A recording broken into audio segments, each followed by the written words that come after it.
السلام عليكم ورحمة الله وبركاته. إن الحمد لله نحمده ونستعينه ونستغفره ونعوذ بالله من شرور أنفسنا وسيئات أعمالنا. من يهده الله فلا مضل له ومن يضلله فلا هادي له. وأشهد أن لا إله إلا الله وحده لا شريك له وأشهد أن محمدا عبده ورسوله. أما بعد، فأعوذ بالله من الشيطان الرجيم. بسم الله الرحمن الرحيم. قل هو الله أحد الله الصمد لم يلد ولم يولد ولم يكن له كفوا أحد. সম্মানিত আজকের ক্লাসে উপস্থিত পাঠক ও পাঠিকা, সর্বপ্রথম সেই মহান আল্লাহ পাক রব্বুল আলামিনের প্রশংসা করব, যিনার তৌফিকে আজকে আমরা পূর্বের নেই ক্লাসে উপস্থিত হতে পেরেছি। আমরা সকলেই বলি আলহামদুলিল্লাহ। তারপর আমাদের শেষ নবী করিম মুহাম্মদ মুস্তাফা সাল্লাল্লাহু আলাইহি ওয়াসাল্লাম, ওনার উপর অসংখ্য শান্তির ধারা বর্ষিত হোক। আল্লাহুম্মা সাল্লি আলাইহি আল্লাহুম্মা বারিক আলাইহি। আজকে ইনশাআল্লাহ যে ক্লাসটি হবে, সে ক্লাস হচ্ছে যে কালিমায়ে শাহাদাতের তৃতীয় অংশ, আশহাদু আন্না মুহাম্মাদার রাসূলুল্লাহ এর দাবি সমূহ। এর অর্থ পূর্বের ক্লাসে আলোচনা করেছি। পূর্বে হয়তো বলেছিলাম যে আশহাদু আন্না মুহাম্মাদার রাসূলুল্লাহ যখন মানুষ পাঠ করে, তো তার জন্য তিনটি আকীদা রাখা, তিনটি ধারণা রাখা তার জন্য আবশ্যক হয়ে যায়। এক নম্বর হচ্ছে যে আশহাদু আন্না মুহাম্মাদার রাসূলুল্লাহ, যে আমি সাক্ষ্য প্রদান করছি যে মুহাম্মদ সাল্লাল্লাহু আলাইহি ওয়াসাল্লাম আল্লাহর রাসূল। তাহলে এই থেকে এই আকীদা রাখতে হবে যে রাসূল সাল্লাল্লাহু আলাইহি ওয়াসাল্লাম আল্লাহর প্রেরিত রাসূল, যাকে আল্লাহ তাআলা পাঠিয়েছেন। আর এর দলিল অনেক আছে, যেমন আল্লাহ তাবারাক ওয়া তাআলা সূরা আল ইমরানের 144 নম্বর আয়াতে বলেন, ওয়ামা মুহাম্মাদুন ইল্লা রাসূল, যে মুহাম্মদ সাল্লাল্লাহু আলাইহি ওয়াসাল্লাম রাসূল। তারপরে সূরা আরাফের 158 নম্বর আয়াতে বলেন, কুল ইয়া আইয়ুহান নাস ইন্নী রাসূলুল্লাহি ইলাইকুম জামিআ, যে বলে দিন সারা বিশ্বের হে সারা বিশ্বের মানব জাতি, ইন্নী রাসূলুল্লাহি ইলাইকুম জামিআ, যে আমি তোমাদের সকলের নিকটে রাসূল হয়ে প্রেরিত হয়েছি। তো এছাড়া আরো আয়াত রয়েছে যেগুলো থেকে এটা স্পষ্ট যে মুহাম্মদ সাল্লাল্লাহু আলাইহি ওয়াসাল্লাম আল্লাহর প্রেরিত রাসূল। এটা ধারণা রাখতে হবে। এতে যদি কেউ সন্দেহ পোষণ করে কিংবা তার সন্দেহ হয় যে আল্লাহর রাসূল তিনি রাসূল কি রাসূল নয়, তাহলে সে ইসলামে দীক্ষিত হতে পারবে না, অর্থাৎ সে মুসলিম হতে পারবে না। সে এমন একটি আকীদা আহ এমন একটা আকীদা তার মধ্যে থাকবে যার কারণে সে ইসলামে দীক্ষিত হবে না, বরং সে আহ অমুসলিম হয়ে মারা যাবে যদি এই আকীদা নিয়ে মারা যায়, অর্থাৎ যে মুহাম্মদ সাল্লাল্লাহু আলাইহি ওয়াসাল্লাম রাসূল কি রাসূল নয়। তাহলে এটা একদম দৃঢ় পরিপূর্ণভাবে এই আকীদা থাকবে যে রাসূল সাল্লাল্লাহু আলাইহি ওয়াসাল্লাম মুহাম্মদ সাল্লাল্লাহু আলাইহি ওয়াসাল্লাম আল্লাহর প্রেরিত রাসূল। তিনাকে আল্লাহ তাআলা নবুয়তের জন্য, নবুয়ত যেমন মহান দায়িত্বের জন্য আল্লাহ তাবারক ওয়া তাআলা চয়ন করেছেন।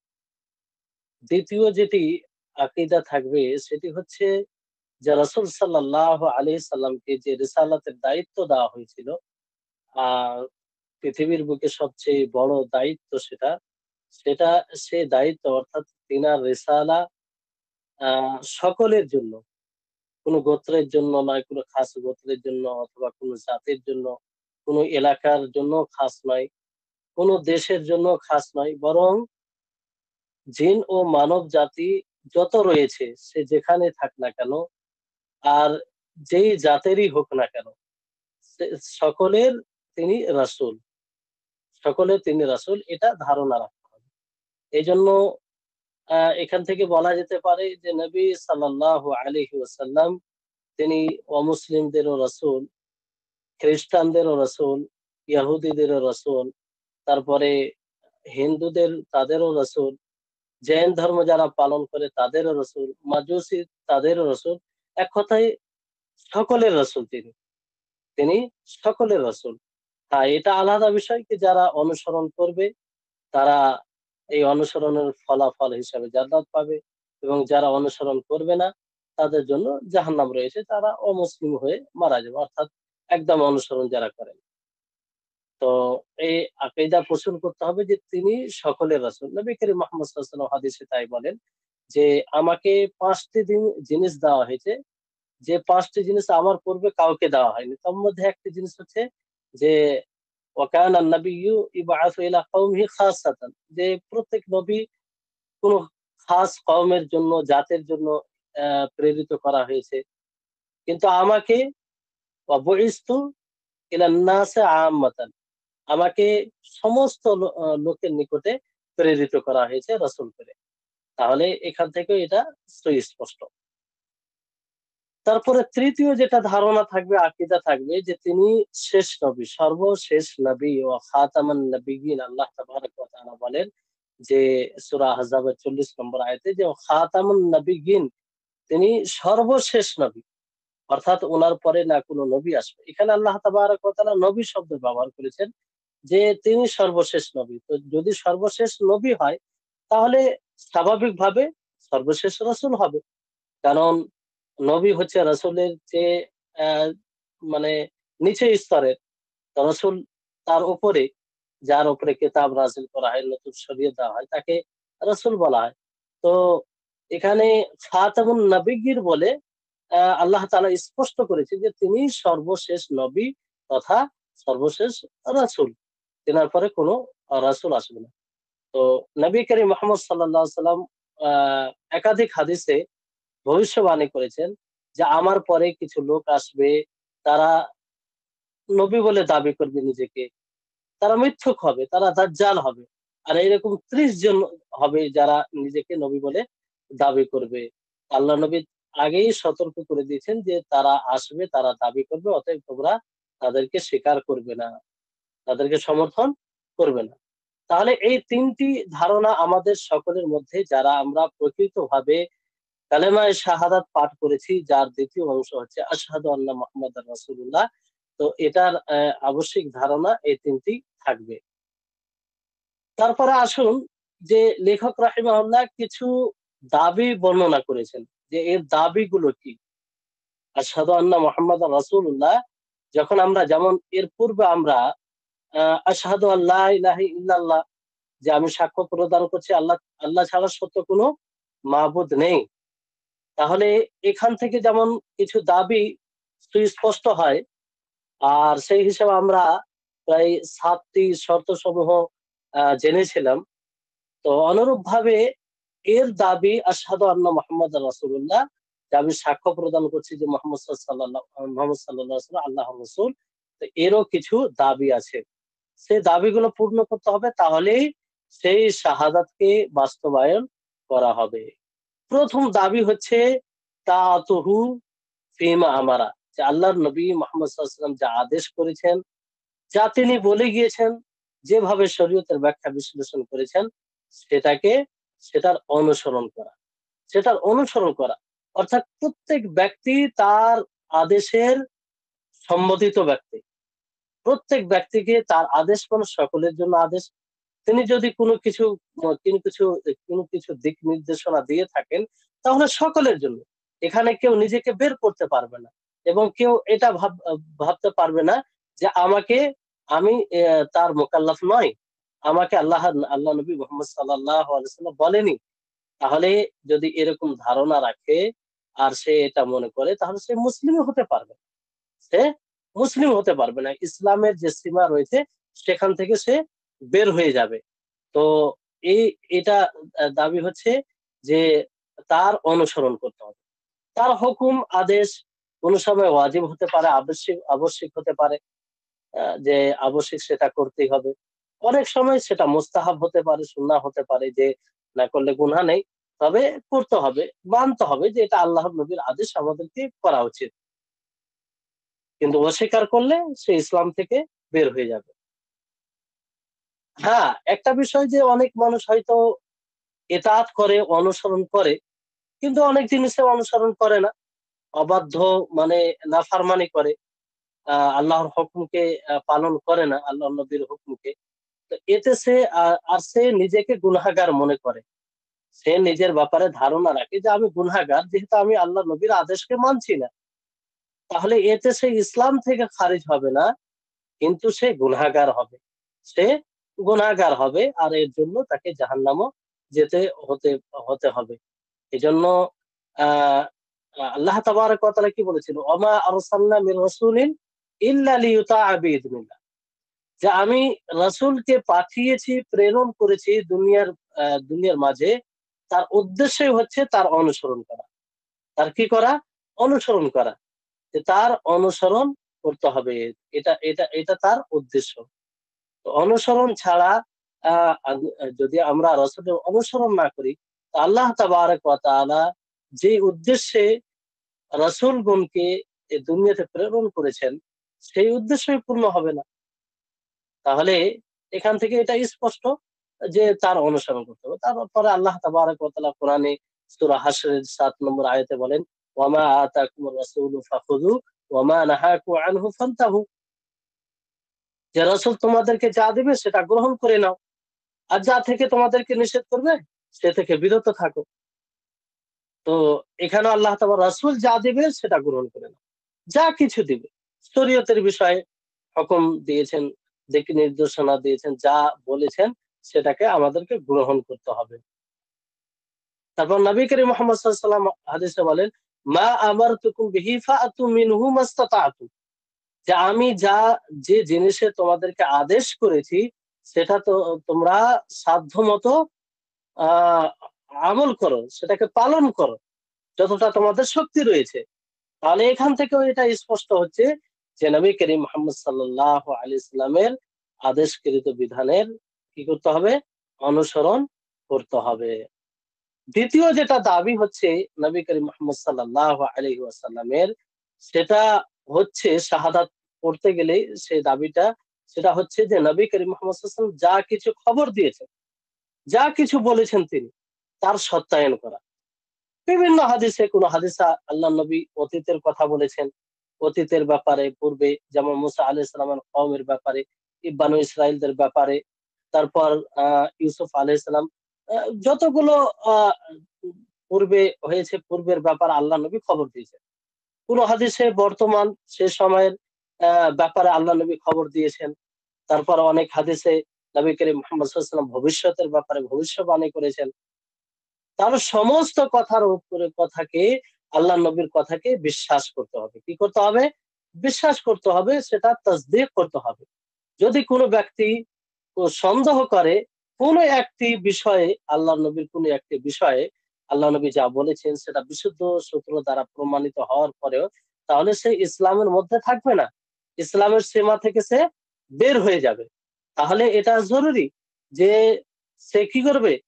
প্রত্যেকটা নবী করিম মুহাম্মদ সাল্লাল্লাহু আলাইহি সাল্লাম থেকে প্রমাণিত প্রত্যেকটা বিষয়কে সে সত্য মনে করবে, তাতে যাতে কোনো প্রকারের সন্দেহর অবকাশ না থাকে। যদি সন্দেহ করে তাহলে সে কিন্তু ইসলামে থাকতে পারবে না, সে ইসলাম থেকে বের হয়ে যাবে। হ্যাঁ, এখান থেকে এটা স্পষ্ট যে নবীর হাদিস যদি বিশুদ্ধ হাদিস দ্বারা, বিশুদ্ধ সূত্র দ্বারা প্রমাণিত হয়, তাহলে সেটাকে সর্ব অবস্থায় সত্য বলে মানতে হবে। যদিও আমাদের বিবেক বিরোধী হয়, যদিও আমাদেরকে ভালো না লাগে, যদিও আমরা এক কাজের উপরে, এক প্রথার উপরে অভ্যস্ত থাকি, হঠাৎ করে সেটা যদি মনে হয় যে আমাদের যেটা প্রথা আছে তার বিরোধী, তারপরেও সেটাকে সত্য বলে মানতে হবে। এর উদাহরণ নবী করিম মুহাম্মদ সাল্লাল্লাহু আলাইহি ওয়াসাল্লাম সুন্দর দিয়েছেন হাদিসের মধ্যে। হাদিসটি সহিহ বুখারী, সহিহ মুসলিমে রয়েছে, যে তিনি বলেন, সাহাবীদের সাথীদেরকে বলেন যে, ইন্না রাজুলান রাকিবা বাকারাতান ফালতাফাতাত ইলাইহি ওয়া ক্বালাত ইন্নী লাম উখলাক লিহাযা ইন্নামা খুলিকতু লিল হিরাসাতি ফাকালা আন-নাসু সুবহানাল্লাহ বাকারাতুন তাতাকাল্লামু। তিনি বলছেন সাহাবীদেরকে যে এক ব্যক্তি গরুর উপরে সওয়ার ছিল, গরুর উপরে সওয়ার ছিল।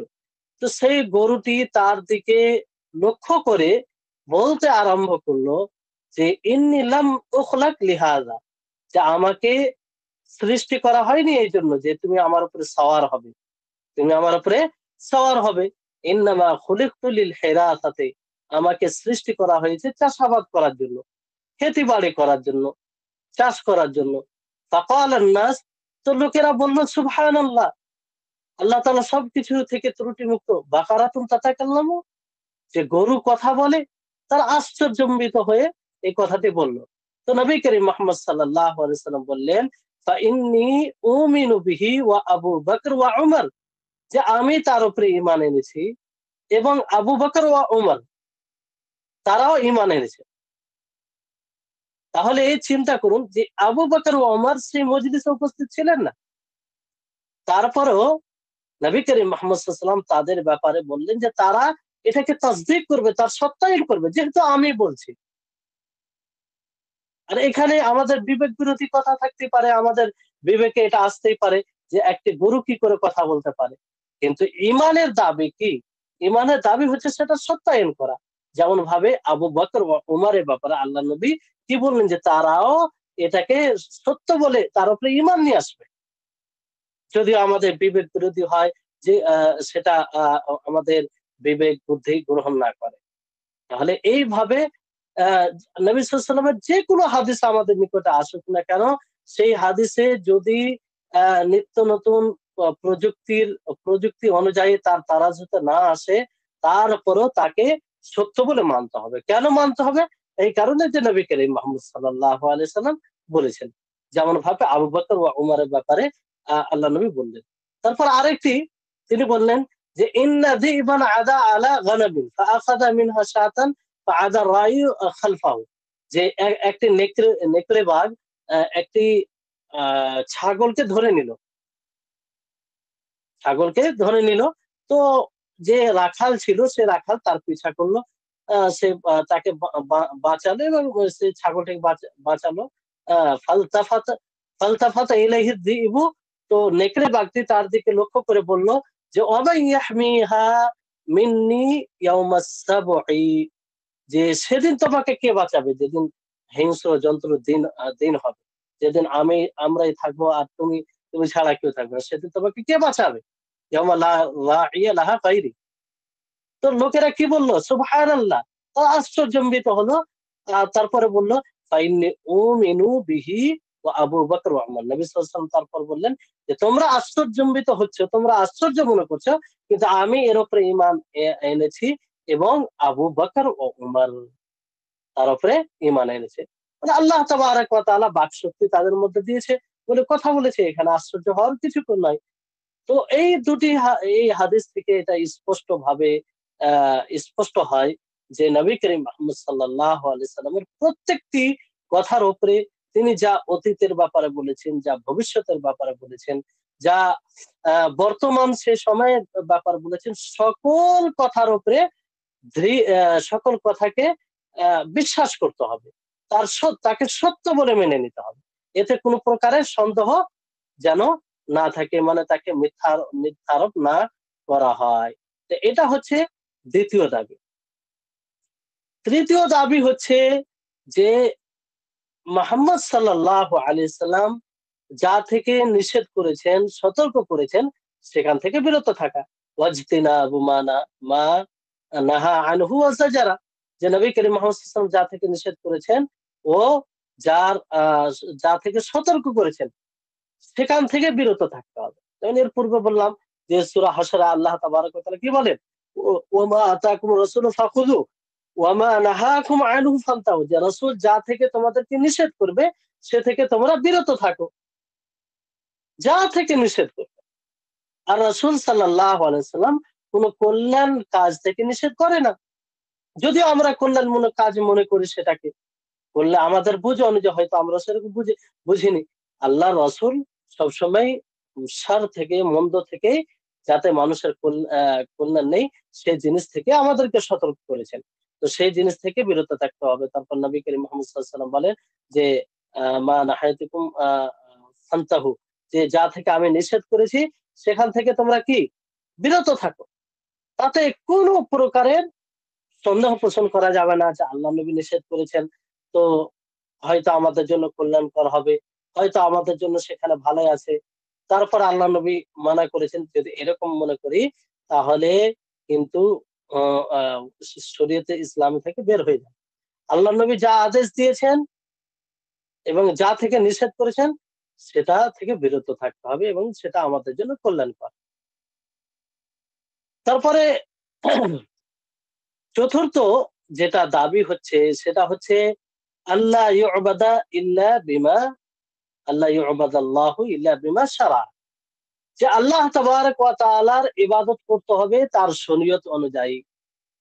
নবী করিম মুহাম্মদ সাল্লাল্লাহু আলাইহি সাল্লাম কিভাবে আল্লাহর ইবাদত করতে হবে তা স্পষ্ট করেছেন। অর্থাৎ আল্লাহ তাবারক ওয়া তাআলার পর্যন্ত পৌঁছানোর রাস্তা একটাই, পথ একটি, সেটি হচ্ছে যে রাসূল সাল্লাল্লাহু আলাইহি সাল্লাম যে পথটি দিয়ে গেছেন, যেভাবে ইবাদত করেছেন সেভাবে আমাদেরকে ইবাদত করতে হবে। সমস্ত পথ বন্ধ।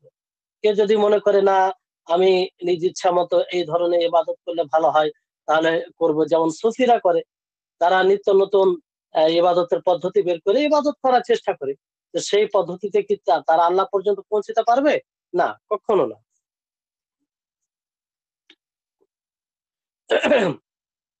অনেকে ভাবনা চিন্তা করে নিত্য নতুন পদ্ধতি বের করে, নিত্য নতুন মানে এর ব্যাপারে পথ বের করে, তাহলে সেটা কি গ্রহণযোগ্য হবে? কখনো না।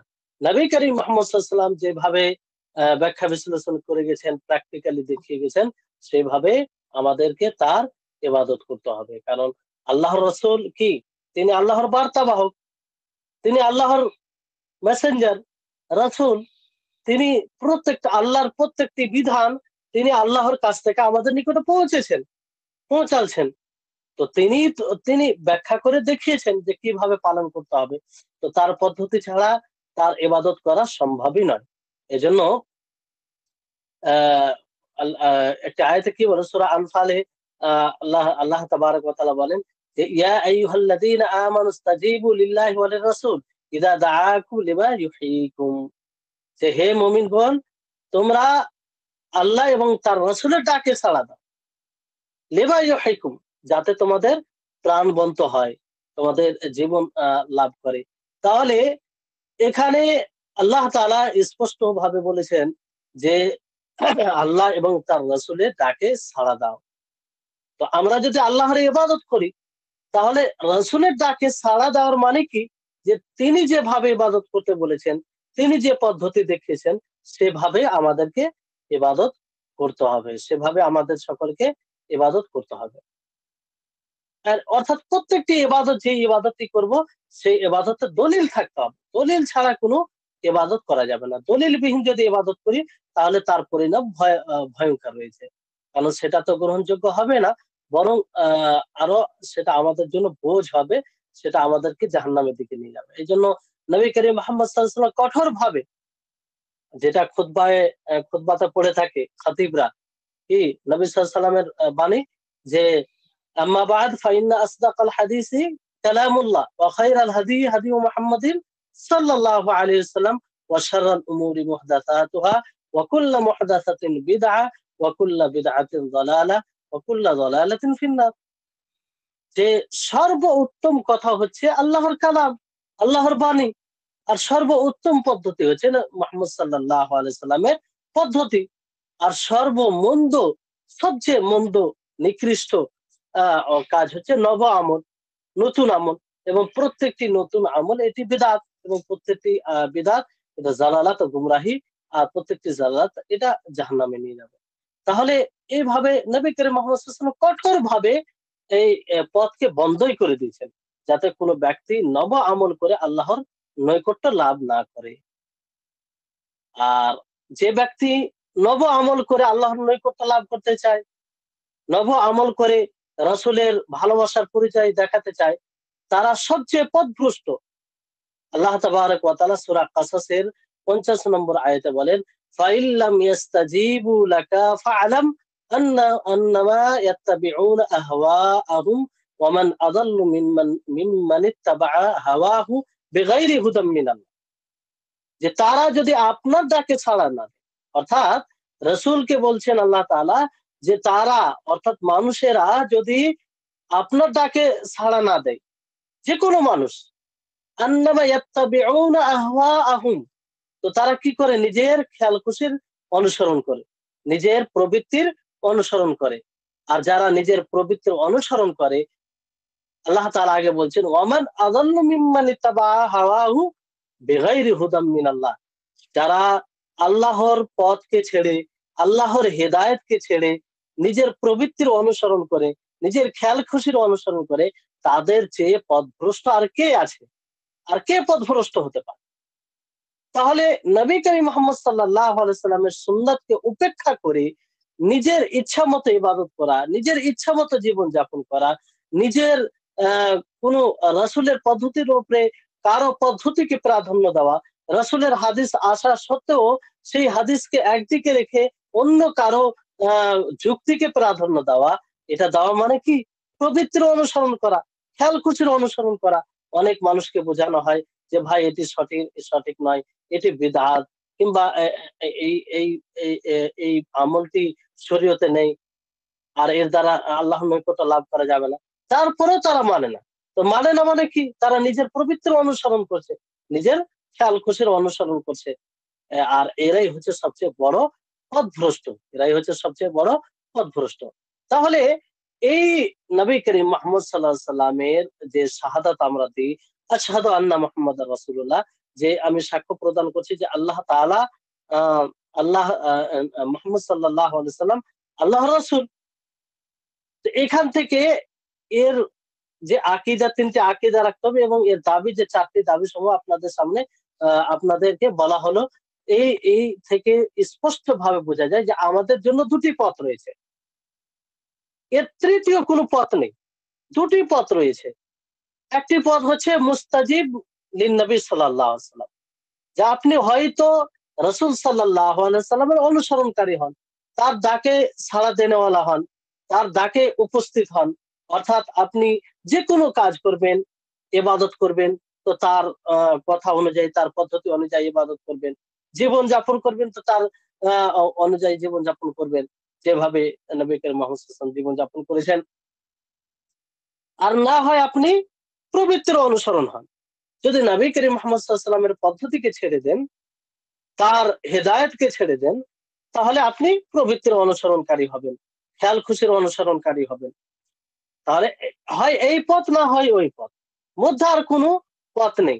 তাহলে আমাদেরকে এই ব্যাপারে একটু সচেতন হতে হবে, আর যে সেই পথ অবলম্বন করতে হবে যে পথে আমাদের কল্যাণ রয়েছে, ইহকালে ও পরকালে কল্যাণ রয়েছে।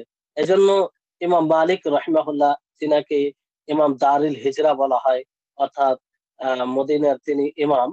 হ্যাঁ, তো আহ তিনি একজন প্রখ্যাত ইমাম। তিনি এমন একটি কথা বলেছেন যে কথাকে প্রত্যেকটা মানুষকে স্মরণে রাখা উচিত।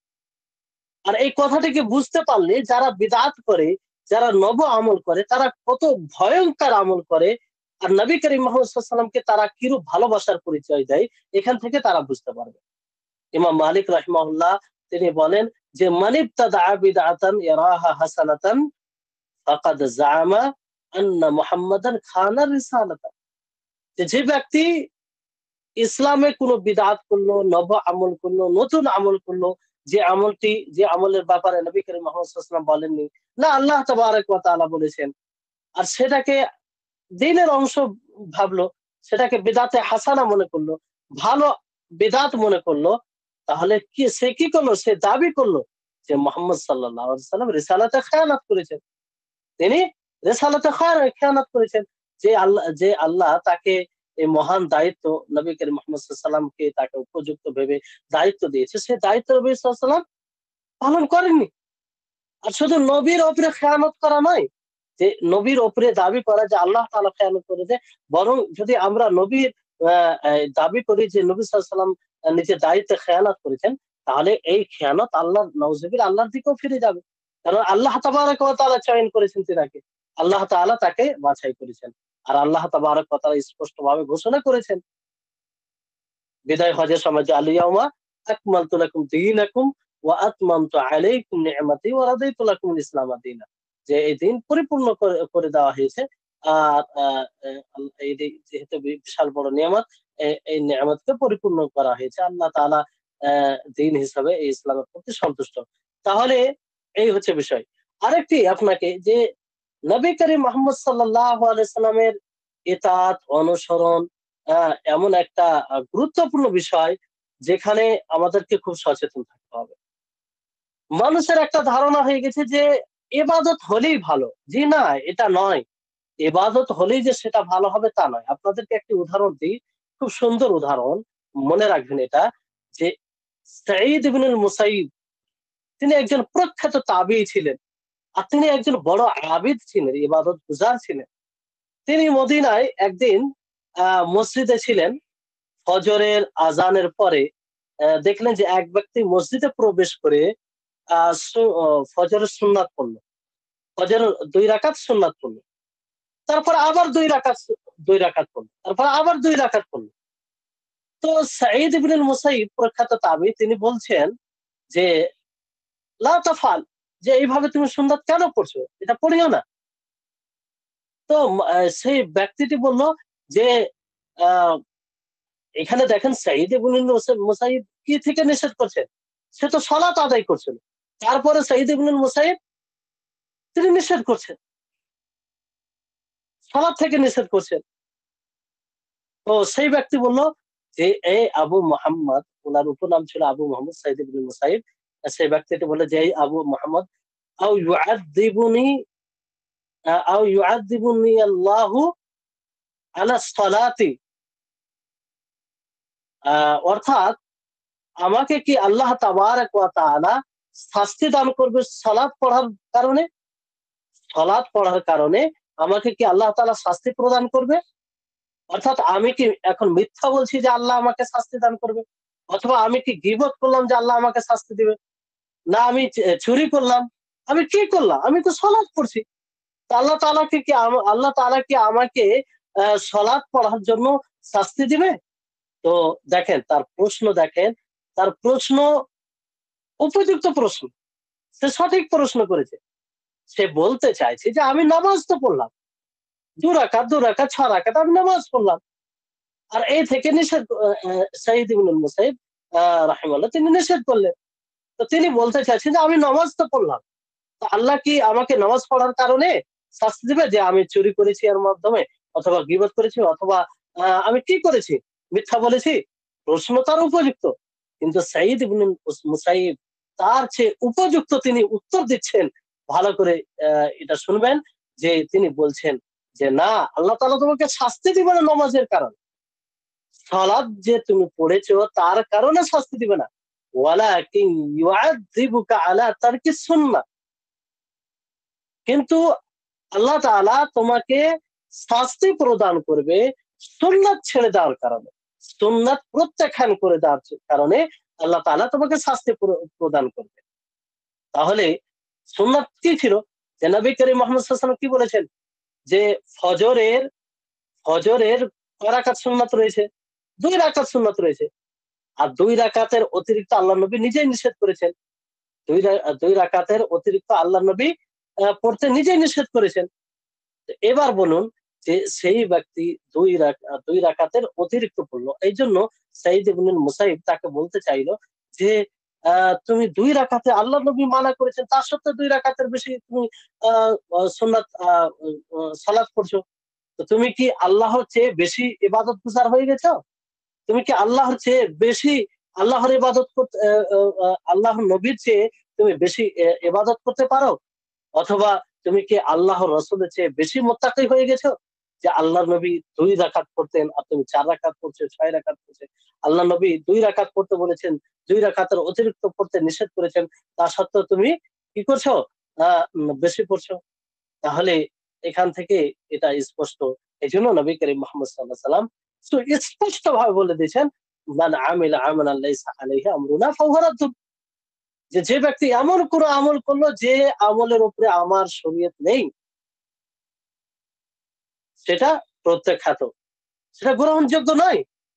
তাহলে যে আমল যতই ভালো হোক না কেন, যতই আমল ভালো হোক না কেন, সেই আমলটি যদি প্রমাণিত না হয় তাহলে সেটা গ্রহণযোগ্য নয়।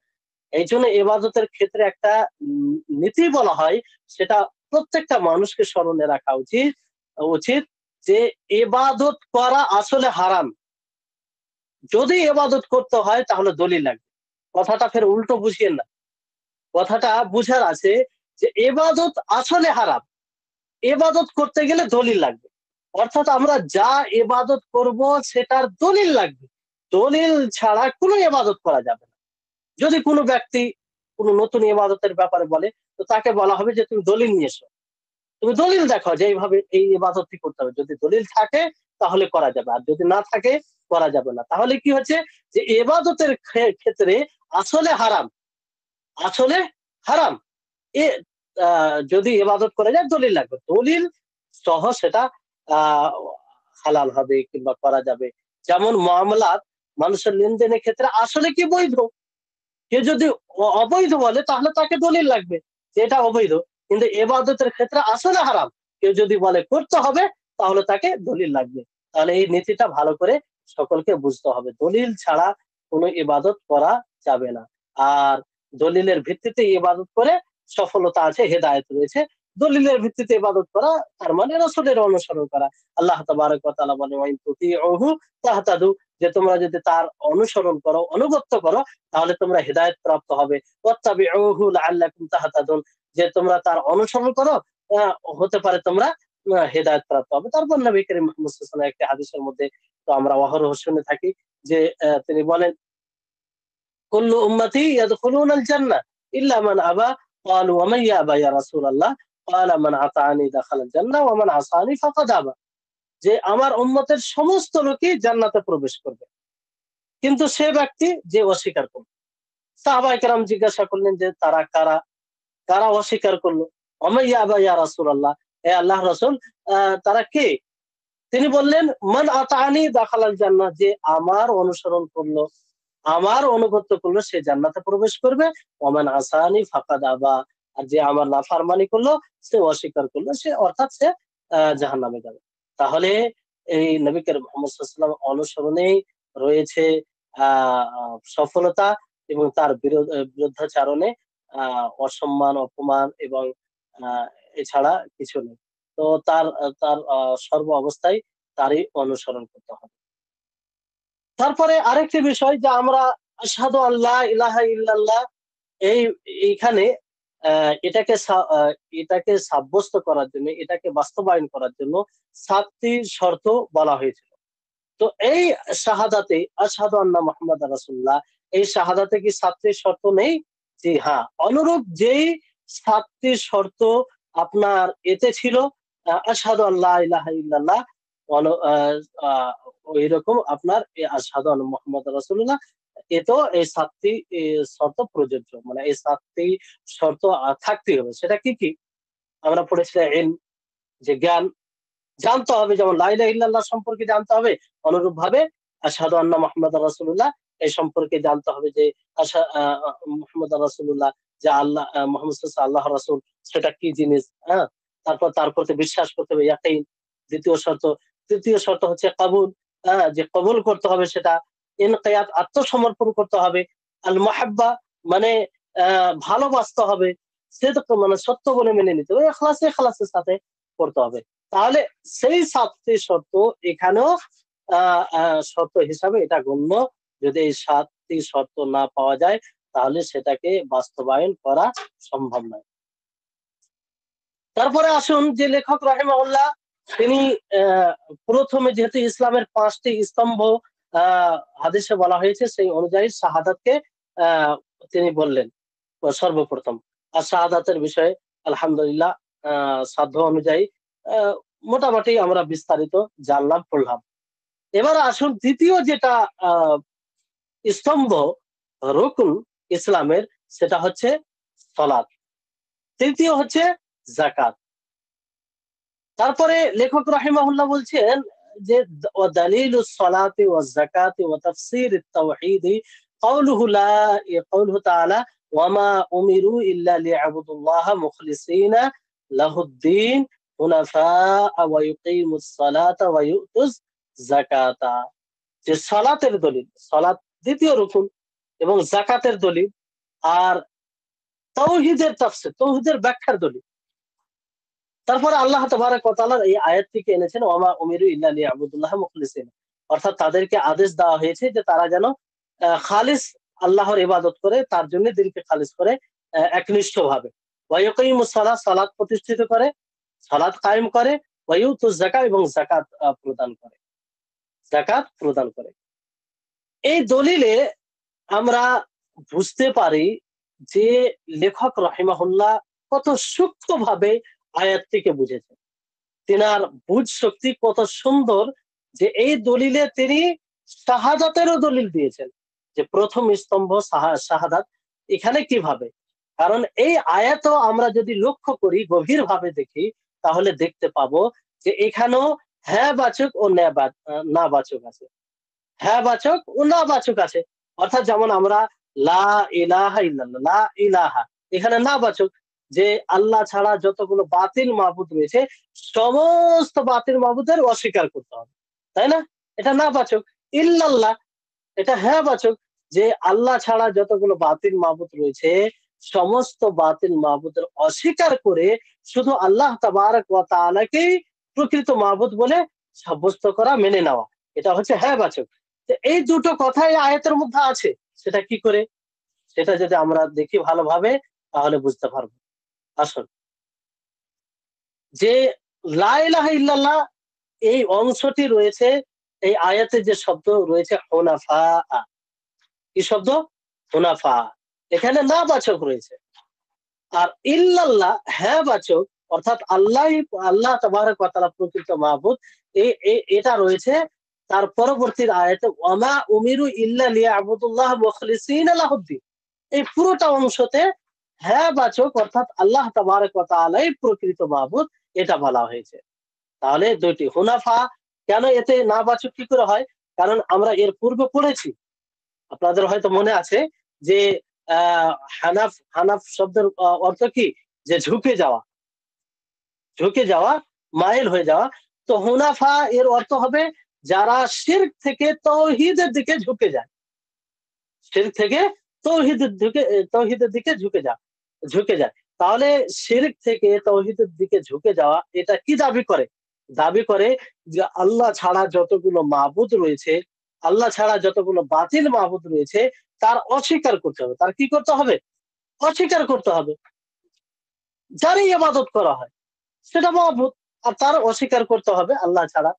তো এটা আসবে। আর আহ, তাহলে লা ইলাহা, এটাই বলা হয়েছে যে আল্লাহ ছাড়া যতগুলো মাবুদ আছে তাকে বর্জন করতে হবে। যে কথাটা সেখানে বলা হয়েছে ওই কথাটা এখানেও বলা হয়েছে। তাহলে এটা দলিল। আর দ্বিতীয় হচ্ছে যে ওয়ামা উমিরু ইল্লা লিয়াবুদুল্লাহ মুখলিসিন, এখানে তো স্পষ্ট যে আল্লাহ তাআলা আদেশ করছেন যে তোমরা আল্লাহরই ইবাদত করবে, তার জন্য দিনকে খালিস করবে। তো এখানে আল্লাহকে সাব্যস্ত করা হয়েছে। তো এইভাবে এটা তাওহীদের দলিল হচ্ছে। আর সলাতের দলিল তো বুঝতেই পারছেন যে আল্লাহ তাআলা আগে কি বলছেন? ওয়া ইউকিমুস সালাহ, ওয়া ইউকিমুস সালাহ। যাকাতের দলিল ওয়া ইউতুজ যাকাত, যে তারা কি করে? সালাত প্রতিষ্ঠিত করে, যাকাত প্রদান করে। তাহলে আর এটাকে সঠিক দিন বলেছেন, দিনুল কাইয়্যিম আল্লাহ তাআলা বলেছেন। তাহলে দ্বিতীয় রুকন হচ্ছে সালাত, যেটা সবচেয়ে শাহাদাতের পরে সবচেয়ে গুরুত্বপূর্ণ একটা বিধান। আর এটা অন্য বিধানের মতো নয়। কারণ এই সালাতের ব্যাপারে নবী করিম মুহাম্মদ সাল্লাল্লাহু আলাইহি সাল্লাম বলেছেন যে একজন মুসলিম অমুসলিমের মধ্যে পার্থক্য করে। আর এই ব্যাপারে সকল উলামাদের সম্মতি রয়েছে। যদি কোনো ব্যক্তি সালাতের অস্বীকার করে, সে বলে যে সালাত আমার উপরে ফরজ নয়, সালাত আমার উপরে আবশ্যিক নয়, তাহলে সে কাফের হয়ে যাবে। সে কি হয়ে যাবে? কাফের হয়ে যাবে। সকল উলামা এতে বলেছে। কিন্তু উলামায়ে কেরাম এরকমও বলেছেন যে যারা সালাতকে সুস্তি অলসতা ভাবে ছাড়ে তারাও কাফের হয়ে যাবে, তাদেরও মজবুত দলিল রয়েছে। তো যাই হোক, যার ব্যাপারে ওলামাদের এরকম মত রয়েছে। কারণ হাদিসে কি বলা আছে? বাইনার রাজুলি ওয়া বাইনাল কুফরি ওয়া শিরকি তারকুস সালাহ, যে মানুষ কুফর এবং শিরকের মাঝে যেটা পার্থক্য হচ্ছে সালাত পরিত্যাগ করা। তারপর অন্য হাদিসে বলা আছে আল আহদুল্লাযী বাইনানা ওয়া বাইনাহুম ইয়ানি আল কুফার আস-সালাতু ফামান তারাকাহা ফাকাদ কাফার, যে আমাদের ও তাদের মাঝে পার্থক্য কি? সালাত। আসসালাতু, যে সালাত যারা সেটাকে ছেড়ে দেয়, প্রত্যাখ্যান করে, ছাড়ে, তারা কুফরি হয়ে যায়। এবং সাহাবায়ে কেরাম রিজওয়ানুল্লাহি আলাইহিম আজমাইন সালাতের ব্যাপারে তারা ধারণা রাখতেন, কানা আসহাবু মুহাম্মাদিন সাল্লাল্লাহু আলাইহি ওয়াসাল্লাম লা ইয়ারাউনা শাইয়্যান মিনাল আমালি তারকুহু কুফরুন ইল্লা সালাত, যে সাহাবায়ে কেরাম কোন বিধান প্রত্যাখ্যানকারীকে যদি কাফের মনে করতেন, তাহলে সালাত বিধান প্রত্যাখ্যানকারীকে কাফের মনে করতেন। তাহলে বিষয়টা ভাবো, কত বড় বিষয়, যে যে সালাতকে প্রত্যাখ্যান করতে গেলে সাহাবায়ে কেরাম কাফের মনে করতেন, উলামায়ে কেরামদের ফতোয়া রয়েছে। এজন্য এই সালাত বিষয়টি খুব খুব গুরুত্বপূর্ণ বিষয়, খুব গুরুত্বপূর্ণ বিষয়। এটাকে অন্যভাবে নয় যে আপনি অন্য বিধানের মতন এটা বলবেন যে যারা সালাত পড়লো আলহামদুলিল্লাহ, আর যারা সালাত পড়লো না কোনো অসুবিধা নেই। না, এরকম বিষয় নয়। এই সালাতের ব্যাপারে বিশেষভাবে নবী করিম মুহাম্মদ সাল্লাল্লাহু আলাইহি ওয়াসাল্লাম কঠোরতা অবলম্বন করেছেন, এবং ইসলামের দ্বিতীয় স্তম্ভ এটা, দ্বিতীয় স্তম্ভ। এজন্য এই সালাতের বিষয়টিকে হালকা ভাবে নিলে হবে না। তারপরে ওলামায়ে কেরামদের বড় লম্বা আলোচনা আছে যে সালাত যদি কেউ অলসতা ভাবে ছাড়ে, সে কাফের হবে কি হবে না। যাই হোক, দুটি মত রয়েছে। শক্তিশালী এদিকেও দলিল রয়েছে যে যারা বলেছেন যে কাফের হয়ে যাবে। আর এক প্রকার ওলামা বলেছেন যে না, কাফের হবে না যতক্ষণ পর্যন্ত ফারজিয়াতের অস্বীকার না করবে। তারপরেও এটা এরকম নয় যে একদম আম গুনাহগার হবে। হ্যাঁ? তো বিষয়টি খুব গুরুত্বপূর্ণ। এইজন্য আহ ওলামায়ে কেরামদের ফতোয়া কিংবা সাহাবায়ে কেরামদের তাদেরকে কাফের ভাবা, এটা ছোট মোটো বিষয় নয়। যে এক প্রকারের আলেমের ফতোয়া কিংবা তাদেরও দলিল রয়েছে, যে সেই ফতোয়াকে নিয়ে নিলাম আর কাফের নয় মনে করে সালাত ছাড়তে থাকলাম, এটা একজন মুসলিমের কাজ হতেই পারে না। তারপরে তৃতীয় যেটি স্তম্ভ, সেটা হচ্ছে যাকাত। সেটা কি? যাকাত। সালাত কাকে বলে, সালাত কাকে বলে, এটা তো আমরা জানি যে তাকবীরে তাহরিমা থেকে নিয়ে সালাম ফিরা পর্যন্ত যা তার উপরে হালাল ছিল সেগুলো হারাম হয়ে যায়। হ্যাঁ, তাকবীরে তাহরিমা থেকে নিয়ে সালাম ফিরা পর্যন্ত এটাকে, এর মধ্যবর্তী অবস্থানকে কি বলে? সালাত বলা হয়। আর এই অবস্থাতে পূর্বে যা তার প্রতি হালাল ছিল সেটা হারাম হয়ে যায়। যেমন কথা বলা হালাল, খাবার খাওয়া হালাল, এদিক ওদিক তাকানো, সবকিছু এগুলো হালাল ছিল। কিন্তু যখন মানুষ তাকবীরে তাহরিমা বলে সালাত আরম্ভ করে, তখন সবকিছু হারাম হয়ে যায়। তো যাকাত, যাকাত এটাও গুরুত্বপূর্ণ একটি বিধান। যে যাকাত বলা হয় যে যার উপরে দুটি শর্ত পাওয়া যাবে, একটি 1 বছর অতিক্রম করবে, আর আরেকটি শর্ত হচ্ছে যে সেটা নিসাব পর্যন্ত পৌঁছাবে। কারো মাল ধন সম্পত্তি যদি নিসাব পর্যন্ত পৌঁছে যায়, তাহলে নিসাব পর্যন্ত পৌঁছে যায় এবং সেটি 1 বছর অতিক্রম করে, তাহলে তার উপরে কি হবে? যাকাত ফরজ হয়ে যাবে।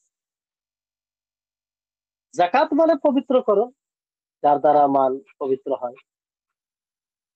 তো এই যাকাত, এখানে তো ওই রকম ফিকহি আলোচনা করার সুযোগ নেই, কারণ ফিকহি আলোচনা করতে গেলে এইরকম ক্লাস হয়তো অনেক চলে যাবে। তো যাই হোক, একটু গুরুত্বপূর্ণ যেগুলো কথা সেগুলো বলে আমরা আগে বেড়ে যাব। যে যাকাত মূলত চার চার প্রকারের মালের উপরে যাকাত খরচ হয়। কয় প্রকারের? 4 প্রকারের। এক প্রকার হচ্ছে যে সোনা চাঁদি, সোনা চাঁদের উপরে যাকাত খরচ হয়।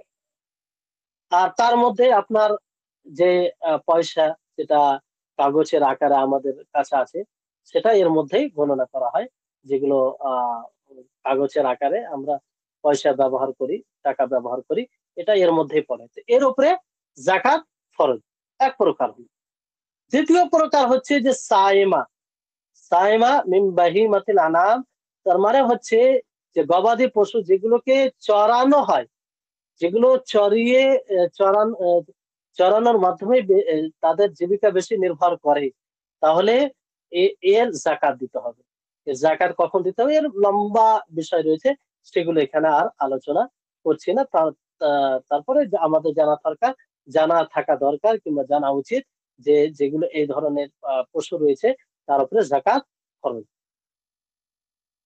তারপরে ব্যবসা, বিজনেস, ব্যবসার যদি আপনার কাছে পণ্য থাকে, জিনিস থাকে, সেটা যে কোনো আকারে হতে পারে, তাহলে সেটার উপরে যাকাত ফরজ হবে, সেটার উপরে কি হবে, যাকাত ফরজ হবে।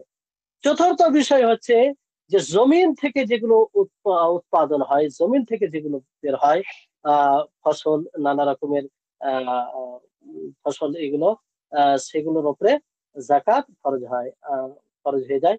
আল্লাহ তাবারক ওয়া তাআলা, আল্লাহ তাবারক ওয়া তাআলা বলেন ওয়া আতু হাক্কাহু ইয়াওমা হাসাদিহি, যে তার যেদিন তোমরা ফসল কাটবে সেদিন তার হক বের করো।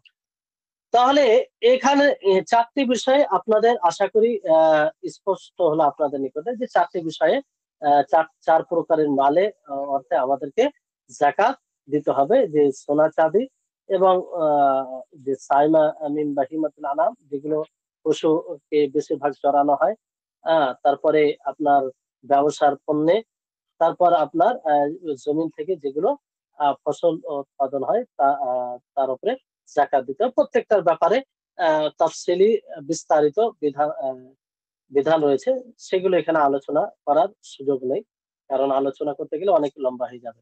কিন্তু একটা বিষয়ে একটু আলোচনা করব, সেটা হচ্ছে যে সোনা চাঁদি। যেহেতু এই সোনা চাঁদের মধ্যে টাকাকে গণ্য করা হয়, আর আমাদের সকলের কাছে টাকা আছে, আর সকলের এটা প্রয়োজন পড়ে। তো সোনা চাঁদি, এটার নেশাব কতটা? নেশাব হচ্ছে যে দ্বিমত আছে ওলামায়ে কেরামদের মধ্যে। তারপরে সবচেয়ে যেটা উত্তম সেটা বলা হয়েছে 85 গ্রাম, যদি কারো কাছে সোনা থাকে 85 গ্রাম, তাকে আমাদের ইন্ডিয়া অনুযায়ী 7.5 ভরি বলা যেতে পারে, যে 7.5 ভরি সোনা যদি কারো কাছে থাকে তাহলে একটি শর্ত পূর্ণ হবে। এবং সেই 7.5 ভরি সেই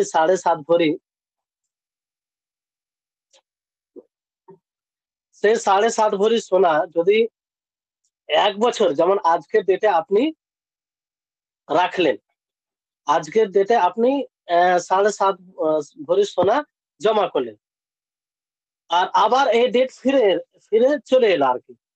আজকে যেমন আহ আপনার কত, যে 30, তো আবার 30 আপনার সেপ্টেম্বর চলে এলো, মানে 1 বছর অতিক্রম হলো। তাহলে 1 বছর থেকে যাওয়ার পরে আর 7.5 ভরি সোনা যদি থাকে, তাহলে আপনাকে যাকাত দিতে হবে। কতটা দিতে হবে? তার সেটাকে আপনি তার 2.5% অর্থাৎ 40 ভাগে বিভক্ত করবেন। যদি সেটার আপনি টাকা বের করেন, তাহলে যতটা অ্যামাউন্ট আসবে সেই অ্যামাউন্টটাকে 40 ভাগে ভাগ করবেন। তাহলে 40 ভাগ, 40 দিয়ে ভাগ করে একটা অংশ যতটা আসবে, সেটাই আপনার কি হবে, যাকাত হবে, সেটাই যাকাত হবে। তাহলে এটা খুব অতি হালকা, আর আল্লাহ তাবারক ওয়া তাআলার বিরাট বড় একটা ইহসান, যে আল্লাহর রহমতেই আমরা অর্থ উপার্জন করি, আল্লাহর রহমতেই আমরা বিত্তশালী হই, অনেক অর্থ করে ধন সম্পত্তির মালিক হই। আর আল্লাহ তাবারক ওয়া তাআলা মাত্র হ্যাঁ 2.5% ফরজ করেছেন, যে দিতে হবে 2.5% তার যাকাত, মানে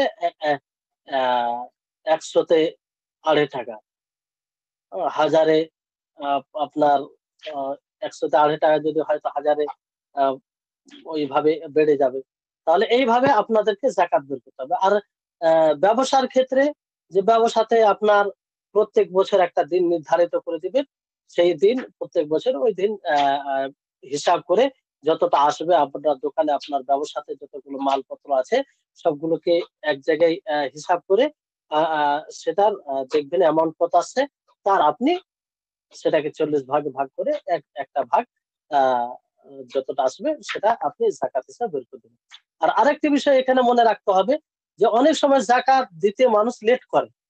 মানে ধরেন আজকে 1 বছর হয়ে গেল, তো ভাবে কি আমি আর কিছুদিন পরে দেবো, 1 মাস পরে, কিংবা 2 দিন পরে, 3 দিন পরে। না, এটা হারাম। জাকাতের সময় হয়ে গেল মানে তখনই ফরজ হয়ে যায়। 1 ঘন্টা যদি কেউ লেট করে, তাহলে 1 ঘন্টার শাস্তি হবে তার। 2 দিন লেট করে, তো 2 দিনের শাস্তি হবে। এই জন্য অকারণে লেট করা যাবে না। আজকে যদি আমার দুটি শর্ত পূর্ণ হয়ে যায়, তাহলে আজকেই জাকাত বের করে দিতে হবে, আগে থেকে প্রস্তুতি নিতে হবে যে আমার সামনে দিন আসছে, সেদিন জাকাত আমার উপর খরচ হয়ে যাবে, তাহলে সেই জাকাত, তাহলে এই হলো জাকাতের বিষয়। তারপরে চতুর্থ, একদম খুব সংক্ষিপ্ত ভাবে বলা হলো, চতুর্থ বিষয় হচ্ছে যে আহ চতুর্থ যেটা রুকন, যেটা স্তম্ভ, সেটা হচ্ছে রমজান মাসের সিয়াম পালন করা। রমজান মাসের কি এই সিয়াম পালন করা। হ্যাঁ, আজান শেষ। দিয়ে দিয়েছে সবাই। আচ্ছা আচ্ছা, ঠিক আছে, তাহলে শেষ করে দিচ্ছি। তো আগামী ক্লাস থেকে ইনশাআল্লাহ চতুর্থ স্তম্ভ থেকে আহ হালকা ভাবে শেষ হয়ে যাবে। তারপর আগামী আমরা ইমানের ক্লাস, যে ইসলামের যে তার তৃতীয় স্তর, সেটা ইমানের স্তর শুরু করবো ইনশাআল্লাহ। তো আল্লাহ তাবারক ওয়া তাআলার নিকট দোয়া করি আমরা যেন সকলেই এসব বিষয়গুলো বুঝি এবং তার উপরে আমল করতে পারি। হ্যাঁ, যদি প্রশ্ন থাকে তো প্রশ্ন করতে পারেন, নাহলে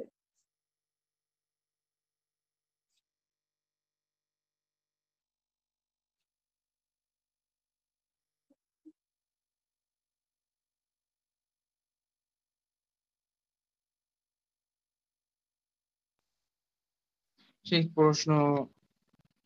নাই। ঠিক আছে, তো আমরা দোয়াটি পাঠ করবো। সুবহানাকা আল্লাহুম্মা ওয়া বিহামদিকা আশহাদু আল্লা ইলাহা ইল্লা আনতা আস্তাগফিরুকা ওয়া আতুবু ইলাইক।